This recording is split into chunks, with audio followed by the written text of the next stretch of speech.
If you're new to Hytale and even worse, have never played Minecraft like me, well, then I finally can give you some tips on what to do better and which things to do first so that you are not getting frustrated at the beginning of the game.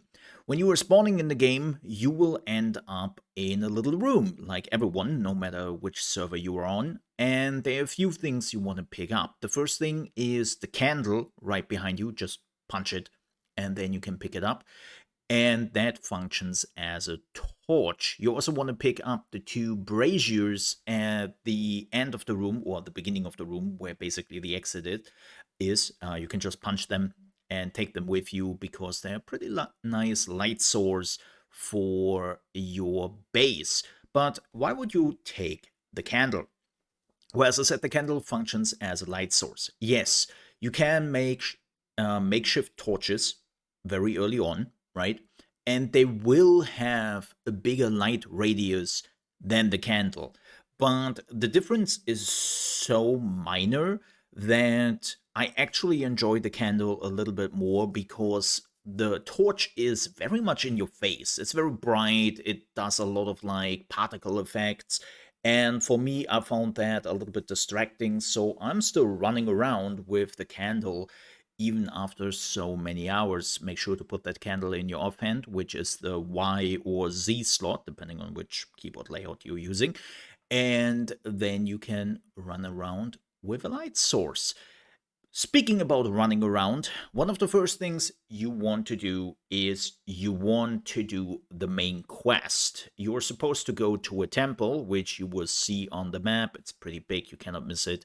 And you have to go into the basement. Before you do that, make sure that you have at least a makeshift weapon and maybe one or two food sources, nothing too much, because when you are going down there, there is a golem protecting a portal. Now, there are a few things you can do here. The first one is, of course, fighting the golem, and funny enough, the golem is not that strong. It's more like a fox in a golem suit, and you can defeat that golem pretty easily. But more importantly, if you don't want to do that and you just think, nah, I don't want to fight that golem. I don't have time for that. Just go through the portal. You can do that. Just run by the golem, run to the portal, and you're good. And then you are following the main quest and what you have to do there. When you are emerging from the main quest, I think it is time that you are looking for a safe place because night is coming up. And yes, there are creatures in the night which you only see when it is nighttime. The creatures of the void are coming out, and they can be pretty tough. Depends a little bit on where you are, and also it seems like it depends which day is on the server. So when you are joining a server which has been running for quite some time, you might actually run in some pretty strong void enemies very early on, like even in the forest area. And if you are not equipped for that encounter, you will die. So what you want to do is you want to build a house at least and just a mud hut and where you can be safe when you are on a community server. If you are of course having your own server and you are playing a single player, you can just put down a bed and then sleep through the night and you will not encounter any of the void enemies. Now, when you have been starting to finally build a little bit your house and put down some of the workbenches, you probably have already noticed that you need quite a bit of leather, especially light leather.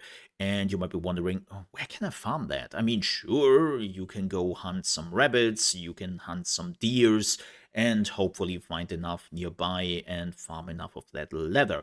Or you can actually make it pretty easy on you. Find a cave entrance, right?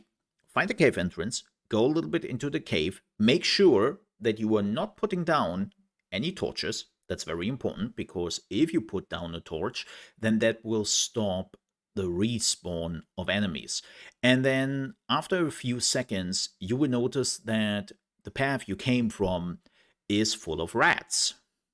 And rats, funny enough, do drop light leather. And they're pretty easy to defeat, they're not running away, and they also give food. They give also tier 2 food, which you can cook and then you can just eat, right? And that helps. But yeah, more importantly, they just drop tons of leather. So you can literally run in a circle when you find one, and rats will spawn behind you, and you can just farm them. So in like 30 minutes, I got like 40 or 50 light leather together, which is pretty neat. So highly, highly recommend that.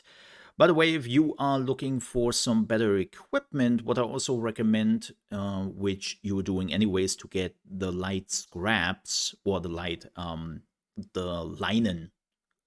linen scraps. Yes, linen. I always pronounce it wrong. Years of mispronunciation, I tell you. But definitely get the linen scraps from the goblins you see running around, or skeletons, and they can actually drop their weapon. They can drop a scrap weapon, and the scrap weapon is really, really good. It's better than the copper weapons you can craft at the beginning, and depending on the situation, it can actually be better than an iron weapon, or at least being on the same level as an iron weapon.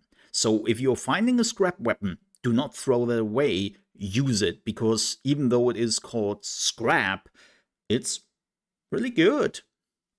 And then you can, of course, repair it later. Speaking about repairing, when you have your workbench, you also realize, oh, I can build repair kits. Well, that's really helpful.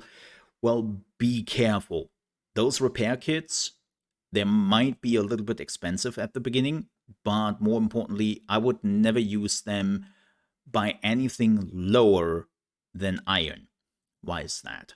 Well, first things first, you need iron to craft a repair kit, right?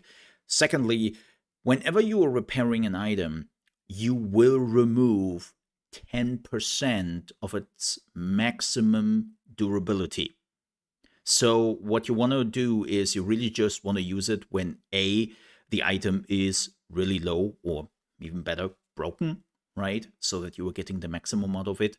And B, like as I said, you are using up iron, and copper is just not worth it to repair. Like, just farm the copper, you get tons of it, and then you can just craft a new one, and it's much better that way. Speaking about crafting copper and iron items, you might be wondering, where do I get that? Well, copper you have probably already seen a bunch when you were going into some of the cave entrances, but you might be wondering, where do I get the iron? Funny enough, the iron is spawning on the same level as the copper. You don't have to dig deeper, you don't have to go into a different biome, you just have to search. It's on the same level as the copper, and there can be a bunch of it. So don't you worry too much about it. It's somewhere around the copper as well. But those are some quick beginner tips I can give you. I hope this was helpful. If you still have some tips yourself you want to give people, or you have some questions, let me know down below in the comments. I would appreciate that. And also, if you enjoyed this video, I would appreciate if you might consider to like the video. And if you are new to the channel, you want to see more Hytale videos, Hytale live streams, which I'm doing here on the channel as well, or RPG games in general, then you came to the right place. And I would also appreciate if you might consider to subscribe. With that said though, thank you so much for watching. Stay safe. Bye bye.